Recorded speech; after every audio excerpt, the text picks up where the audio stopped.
So good morning and welcome to our third virtual session for Universal Design for Learning. We are, give me just a second. I think I have two people to let in. We're good. Okay, so we are today, just briefly, I'm going to share with you, probably about 5-6 minutes, I'll share with you a new find that I got from the National ACTE Conference. It is an AI tool that I absolutely loved and think it has lots of potential. And then I'm going to give you guys time in breakout rooms. I'm going to try to put 3 per breakout room. You should be able to share your screens if I've done everything correctly.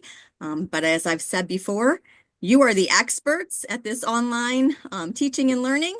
I am just I wouldn't say newbie, but maybe a practitioner, not an expert. So I'm not sure I have it all completely the way it needs to be, but at least you could share out what it is you usually do and get some feedback from others. Just to quickly review, the things that we have covered since I met with you in person, way back in August now at Kalahari, we looked at that think and sort activity, the close method, the Frere model. We talked about root words, prefixes, and suffixes specific to our career tech programming. I showed you the Rewordify tool, and then we talked about how nurturing joy and play fit into that UDL on multiple means of engagement. So just real quick, I don't want to spend a lot of time on it today, but I would love if any of you have tried anything since our last session. It has been a couple of months. So I just wonder if there's anybody who tried something out and how it went. You can put it in chat or you can unmute and share.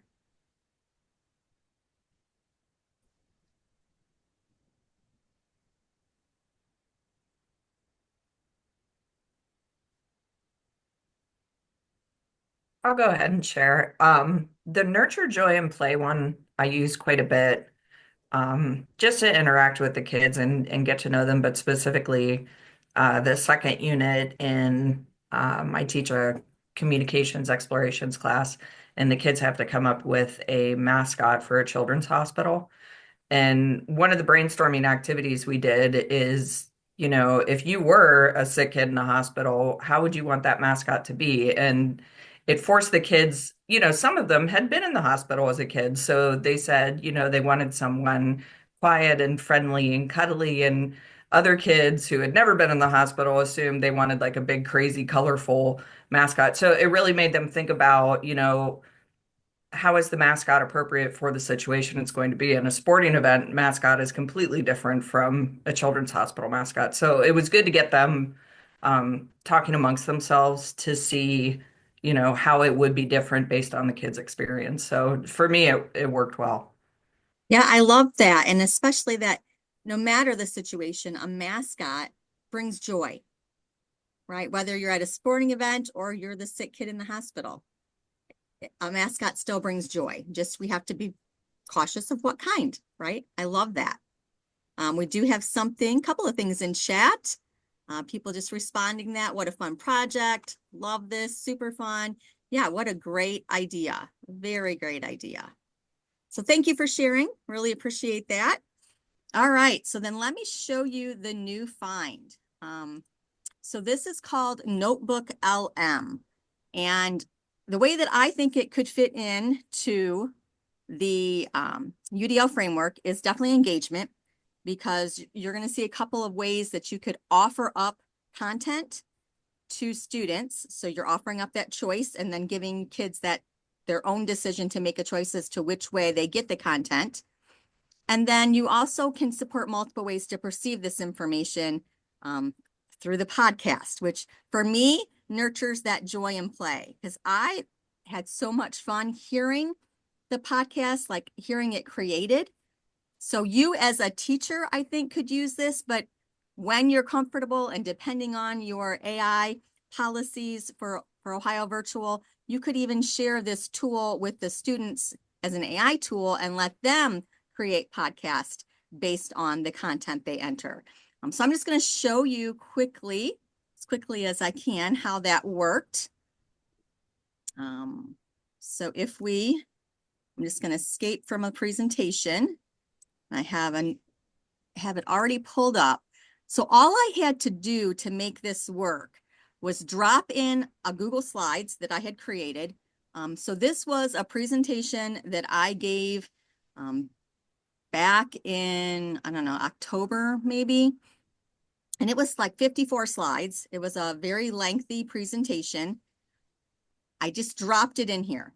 And immediately when I dropped it in here, it created this, kind of like an abstract of what was this presentation about. So, this presentation, supporting students in graduation and beyond, focuses on improving graduation rates and preventing dropout among students with disabilities in Ohio. So just a summary of it.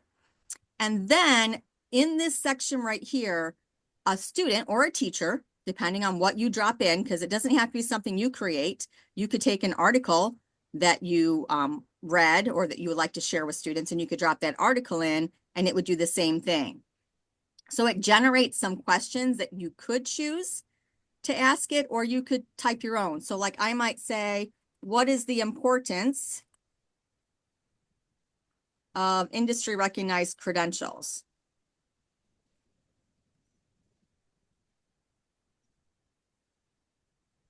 And it's going to use my PowerPoint to answer that.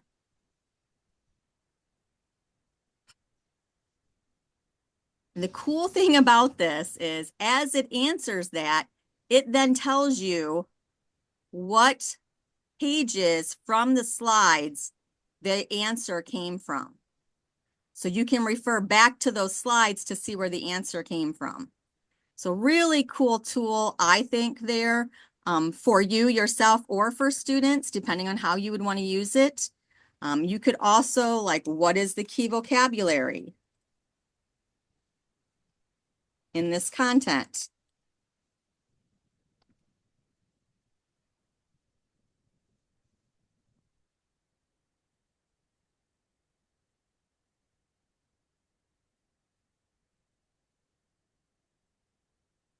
And it gives a whole bunch of vocabulary that would be important to know from these Google Slides.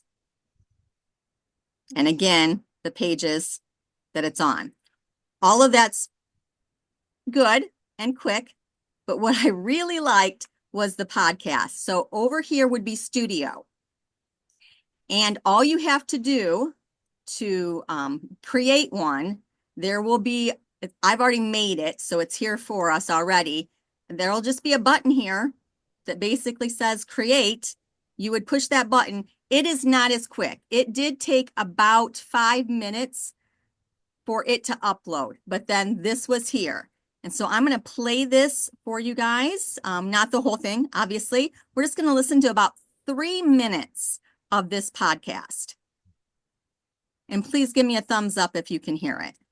Okay, so get ready, because today's deep dive is going to really make you think differently about high school graduation. Yeah, we're looking at how one state's really changing the game for students with disabilities. It's Ohio, and they've got this presentation. It's called Supporting Students with Disabilities in Graduation and Beyond. And it's for this school year coming up 2024 to 2025. Right, and they start out with this whoa statistic. Only 27% of students with disabilities in Ohio are proficient on state tests. And only 67% are earning a diploma that's recognized federally. Seriously. That is a massive gap compared to their peers without disability. It makes you wonder if those tests are really the best way to say if someone's ready for life after high school. Right, are those traditional tests really cutting it? Well, these slides are suggesting maybe not. This presentation was put together by Lisa Height and Aaron Weisbrod from the state support team in Ohio. Oh, cool. And they're looking at some different ways to do things. Yeah, this is actually from day 2 of a 4-day series. So day 1 was all about graduation requirements. And day 2, this is what we're looking at. It's all about showing you've got career experience and technical skills. It's not just sitting in class and passing a test. It's can you actually do the work? Right. And it's not even just meeting the bare minimum. Ohio wants students to graduate, not just with that diploma, but because of what they've learned. Exactly. They're really raising the bar, which is good news for students because it means more options, more support. Okay, let's dive into those options, starting with WebZams. WebZams. Yeah. I know the name isn't super exciting, but these are online assessments. Specifically for career and technical education, or CTE. And what's interesting is they're way more flexible than your typical test. You're thinking about those standardized tests where you get one shot and that's it. Exactly, like so much pressure. With WebZams, students can actually retake them if they don't do well the first time. Oh, that's nice. It acknowledges that, not everyone's at their best under pressure, and it lets students learn from those mistakes and try again. I do wonder, though, is taking a test online always a good thing for students with disabilities? That's a really great point. Accessibility is definitely something to think about. Yeah, for sure. Online testing can be good for some students. Maybe they need text-to-speech or screen readers, but for others, it could be tricky. Yeah. It really highlights the need for schools to be super thoughtful about accommodations and making sure everyone has equal access to these opportunities. Equal access. Okay, so that's key. What else is important about these WebZams? Well, they're also moving away from only focusing on, book smarts. Right. WebZams are tied to those CTE pathways, so they're assessing practical skills and knowledge you need for certain careers. It's showing you can do the job, not just that you can memorize a bunch of facts. Exactly. And the slides even say that even agriculture education courses can use WebZams. Oh, cool. They even suggest thinking about urban agriculture for schools and cities, so they're trying to be creative and expand access. Urban agriculture, that's so interesting. Okay, but before we go down that rabbit hole, Hey, so that's just 3 minutes. I do want to warn you, if you don't have a paid account, which I do not, it does not save this. You have to download it and save it. It'll save your resource, but that's it. So it saves the resource in your file because it's a Google of some sort. But when you open it back up after closing it, the only thing that will be there will be the summary and the resource itself. You'll have to regenerate a podcast, and it is a different podcast. The first time I did this, it gave me a 15-minute podcast. And then when I closed it down and opened it back up, I was like, it's gone. And I redid it again. Then it came up with this like 24-minute podcast. So just giving you that heads up that it does change that. The other thing that happened to me, somewhere it showed like when you first open it up, you got this audio overview. I thought audio overview would read me this little blurb. No, audio overview is this studio thing over here, and it regenerated the podcast again. So just keep that in mind. Definitely play around with this before you would use it with students. Definitely listen to the entire podcast. Make sure that whatever they're adding in or making inferences from your content is accurate. But I loved this. I thought it was super cool and had a ton of potential. So yeah, you can download it once it's created. I'm amazed and a bit scared. That's pretty much been the response of anyone that I have shown this to, is how amazing and scary it could be. Yes, and it's mind-blowing, absolutely. But I don't know, charts and diagrams, that statistic came from, I think, I'm not positive, but it might have been a thing that I showed of Ohio and where we rank. A bar graph. So I don't know. I mean, I don't have all the answers, but it's definitely a fun tool to play around with and explore. And it has all kinds of UDL potential for you. I encourage you, drop something in yet this weekend. It was super easy just to drop in one of my own Google Slides and see what the kind of podcast that it creates for you. But I think it had a lot of potential. Just curious what you might think of how you might use this with students.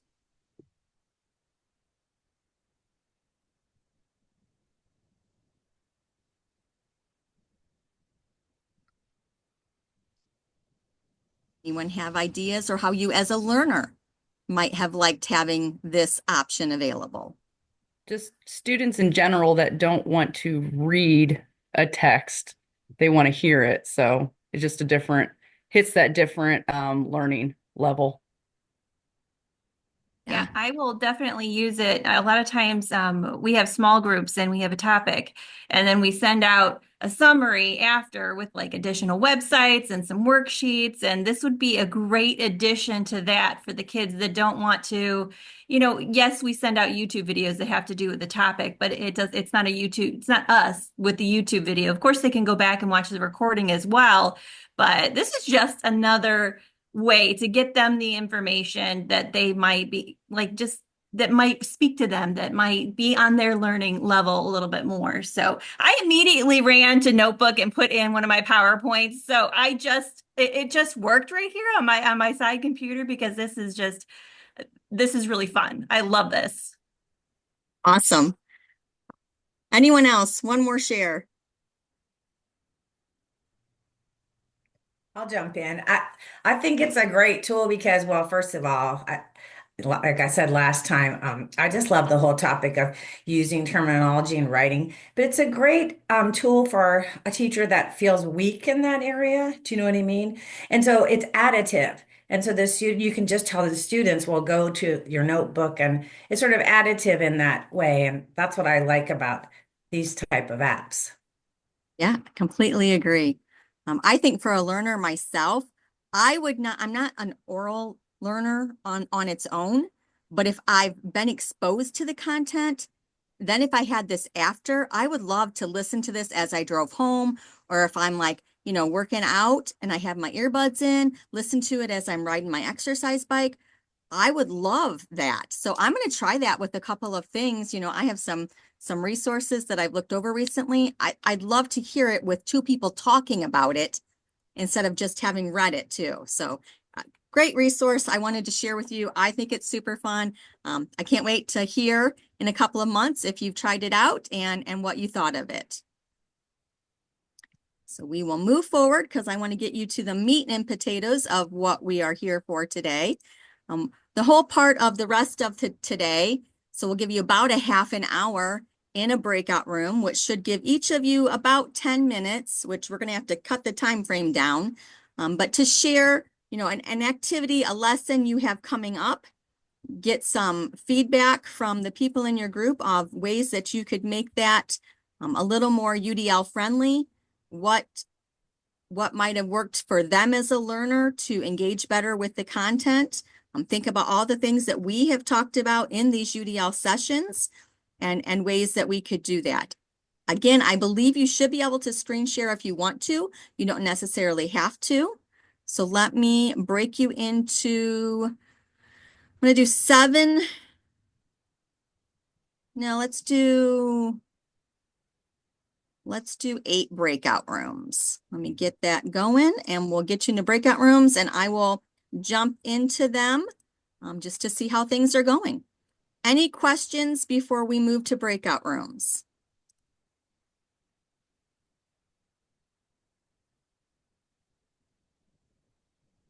Okay.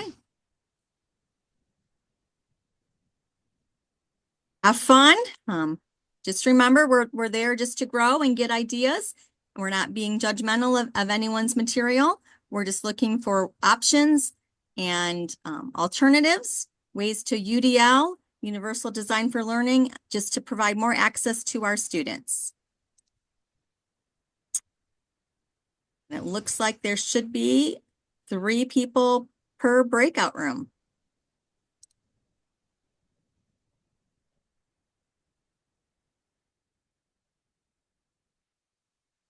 And I'm going to put a link to the slides in the chat.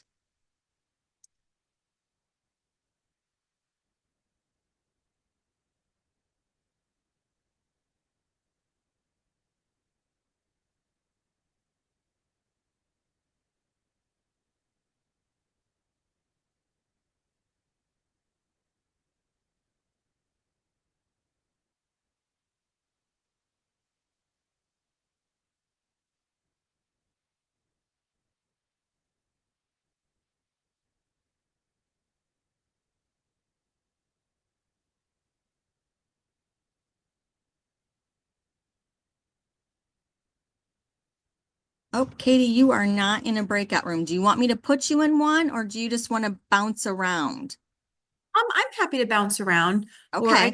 I know Chet is one of our he's one of our intervention specialists, so he might be tied up with something that is important right now, so I'm happy to jump in room 4 as well. Okay, I will just move you to room 4. Great. Thank you, Lisa. You're welcome.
Hey, Lisa, I think you're getting a message.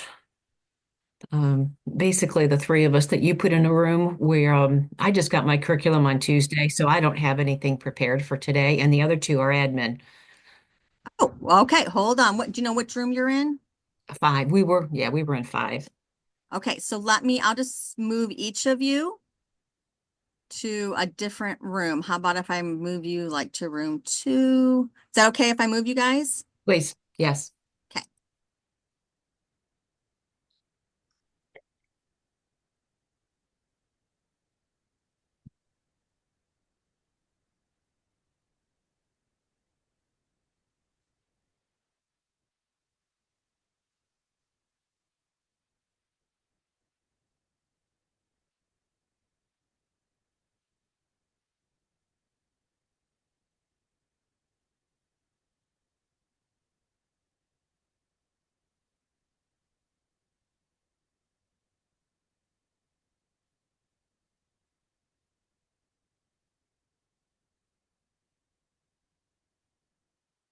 Frustrating. Hello. Hi, Lisa. Just jumping in to hear what you guys are talking about. Well, I just offered a lesson from 2012, the last time I taught, and they all decided that was a bad idea. No, we're just kind of digging through which one we want to kind of critique at the moment.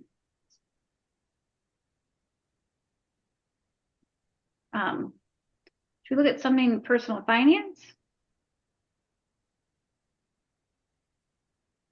We're sorry, Lisa. This has been a crazy week. This is the week we're trying to help all these kids that are trying to, it's the last week of, there's tons of kids failing and they're all calling us. We're trying to pass. So it's like, it's an overwhelming week. We're trying to wrap up. So I apologize. And we're getting BPA tests all ready to go for the contest next week. So it's just been, it's been a week. Yeah, well, and then we're also trying to get ready for semester 2 on top of that. So it's like, Okay. So sorry. That's okay. So can I suggest something? Sure. You've got probably a bunch of information you have to get out to them about BPA, right? No, I'm actually just printing off all the tests. I'm trying to gather, make sure it's not really communication with the students. They're all done. Okay. Okay. I I was wish going I to say, could say let's try Yeah. out that new tool and see what it would say about Oh, that that'd be for awesome. them. I see what you're saying. Yeah, they're all done. It's just the getting everything ready to give to go for the grading day. Okay. Anything with like start of the new semester, like anything that information, like an orientation or something that you guys do? I could grab something maybe from like this year. All my classes are year long, so we don't really have orientation. Oh, 'Cause okay. they already know what's going on, but let me see. I'm looking to. I was trying to think of one we could do. Like I used to teach personal finance, Elizabeth, so I don't know if I could do something like that we used to do to like something.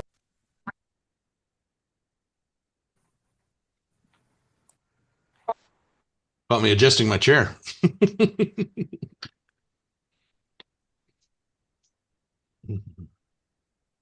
Okay, welcome back, everyone. Looks like we've got a few more rooms that are still chatting, but they'll be forced to return to us in about 10 seconds. Let me share my screen.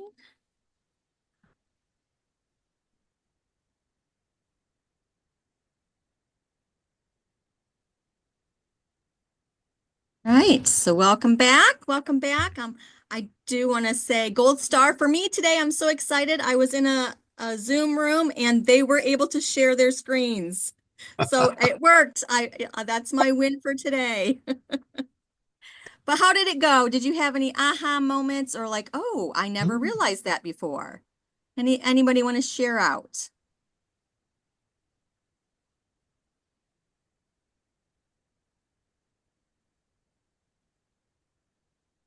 Anybody want to share maybe some changes that got made, some UDLIs that happened in your sessions?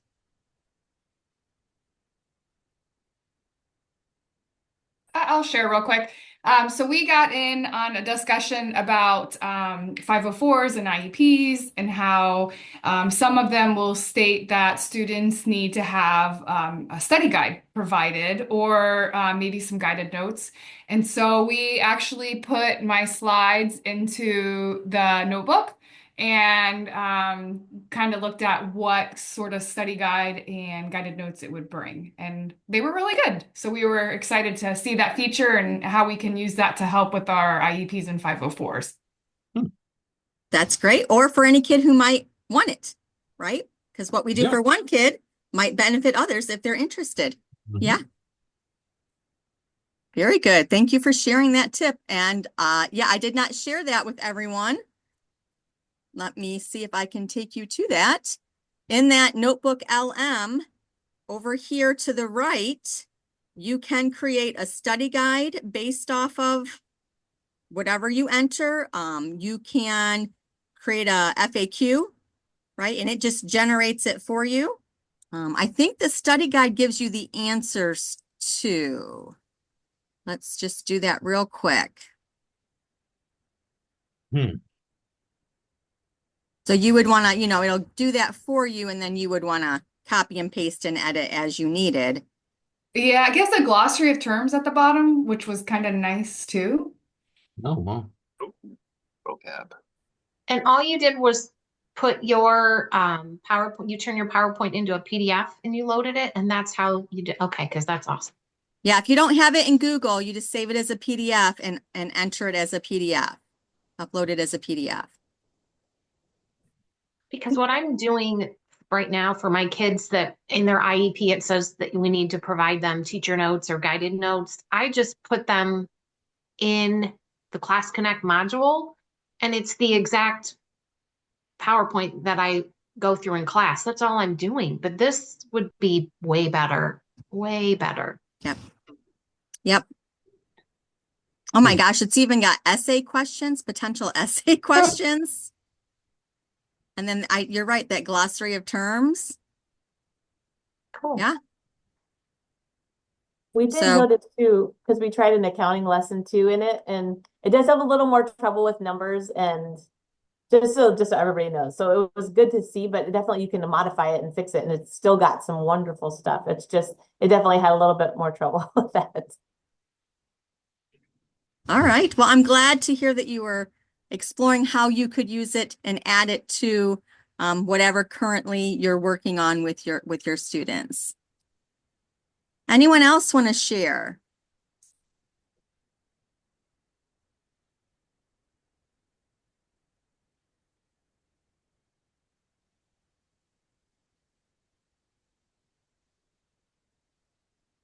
Right, let me check chat. I do see something in chat. In general, it was good insight to see how other teachers are presenting their content, especially in areas that I don't have any experience in. Hands-on interactive activities project was a big talking point for my group. Very good, right? And helping each other figure out ways to do those hands-on interactive activities in your virtual setting. So that's what we're here for. When we get together, is just to get that critical friends feedback from each other. We're not saying anyone's doing anything wrong. It's using our colleagues just to help us improve things. And, I don't know if many of you have met my buddy Aaron Weisbrod here at the state support team. He and I do a lot of presentations together when we're talking about graduation. And he always says, the smartest person in the room is the room. So it is all of us together that really come up with the best ideas. So that is what our critical friends groups in our breakout rooms are really all about. So I hope you found today valuable, that you have some kind of golden key nugget to take away with you. We will meet again on March 14th. I'm going to be joining you from Florida because I will be on spring break with my daughters, but I'm still going to make sure to Zoom with you. I'll have something new to share, and then you'll be with your critical friends again. Do not feel that you have to revise your lesson before you come to the session. You're more than welcome to if you want to show people the changes that you have made. You do not have to do that. It can be something that's coming up, and just get feedback from those group, from the people in your group. But other than that, I have nothing else for you today. I really appreciate you being with me today. And I hope that you stay warm and don't get too snowed in wherever you are in Ohio, because I hear we're getting more snow today, most of us, if not all of us. So thank you so much for joining me. Have a fantastic Friday. I'm always an email away, and I'll see you again in a couple months. Lisa, you do send us the PowerPoint too, right? I thought we got it before. I just wanted to make sure. Yep, we'll send out the PowerPoint, and the recording is available if anybody wants it. I can try to dump this into the Notebook LM too and see what it does. I don't know if it'll do much, but we'll get you some resources. I did put in the chat these slides, but I can do that again.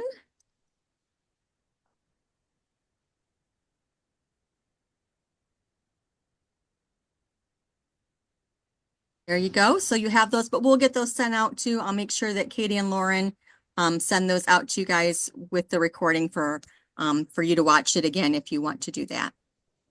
Thank you. Yep. Have a great day. Have a fantastic weekend.